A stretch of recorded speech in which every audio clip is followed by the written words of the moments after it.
Пане президенте, вітаємо. Тут зібралися учасники зустрічі країн Карибського басейну, і ми раді, що ви прийняли запрошення виступити перед нами. Будь ласка, ми надаємо слово вам.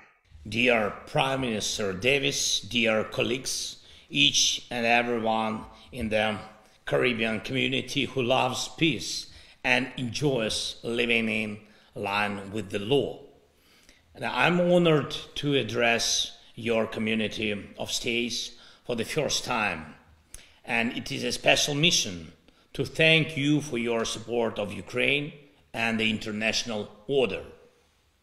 An order that is vital for everyone in the world, both for the largest and the smallest ones, because all in the world are equal and deserve to live with dignity and independence. Ladies and gentlemen, the modern world is always on the edge between the force and the law.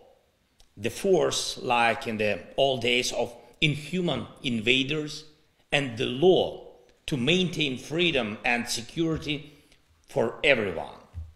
Whatever part of the world you take, anywhere it is noticeable.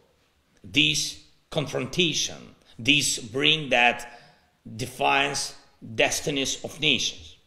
Ukraine values the power of law, just like you, and we defend ourselves from those who believe in nothing else but brutal force. This is the meaning of the war that's happening now and here in Europe. But the war here is affecting not only our region.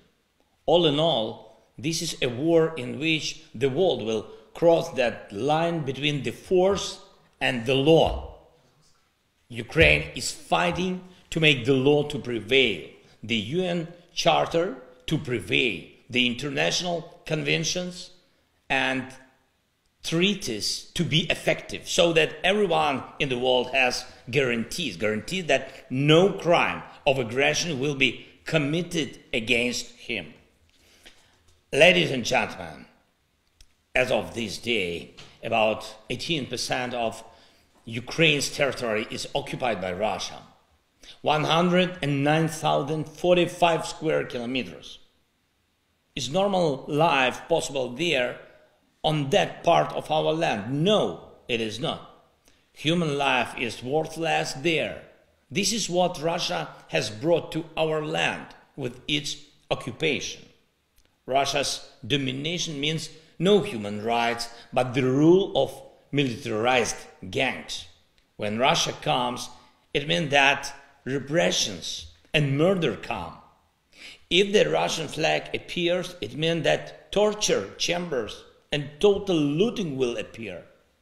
And when we finally manage to liberate the land from Russian forces, we see a humanitarian disaster area where everything has to be rebuilt. 109,045 square kilometers of human rights, violations, looting, humiliation and death. This is the reason why we are fighting so hard to drive Russia out of our land. This is the reason why we are trying so hard to restore the power of international law. This is the reason why it was Ukraine who proposed the peace formula that can end this war and restore everything destroyed by the Russian aggression. Our formula covers all aspects of damages, from damage to the international law to environmental harm.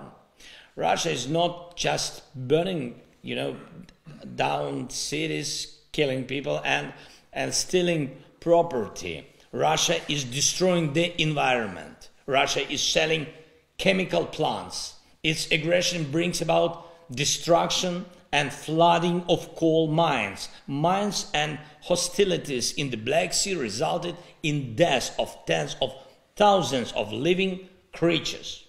All these damages are to be fixed by our peace formula. And I know that Russian propaganda and in your region in particular draws a completely different picture of what is happening on our land and in Europe. But I've warned you that if Russia, God forbid, is successful in any way, the balance in the world will change. Not in favor of law, but in favor of violence. The aggressor must always lose. The law must always prevail. The truth must always spread throughout the world. And every state in the world, big or small, should have the right to its independence and to the respect of all others for this independence. These are the principles of Ukraine. These, I know, are your principles. And I thank you for being on the side of the law, and I thank you for your efforts to bring stability to your region and the world. But real stability is possible only when we all together protect the world from state thuggery. So I encourage you to further cooperation.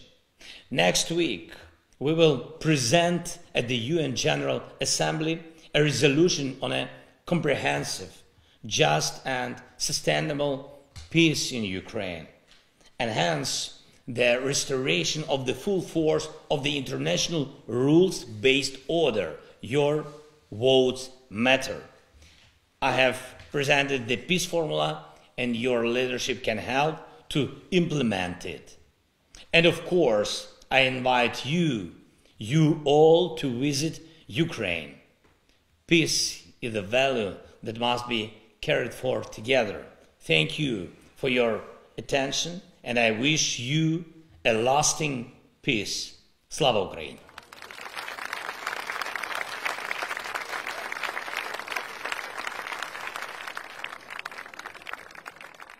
Пане президенте, дозвольте ще раз передати найкраще вітання від імені урядів і народів Карибського басейну. Дякуємо за ваш виступ і будемо сподіватися, що спільними зусиллями прийдуть більш щасливі мирні часи. Ми молимося за вас і закликаємо Бога вашу свою милість на вас передати. Дякую.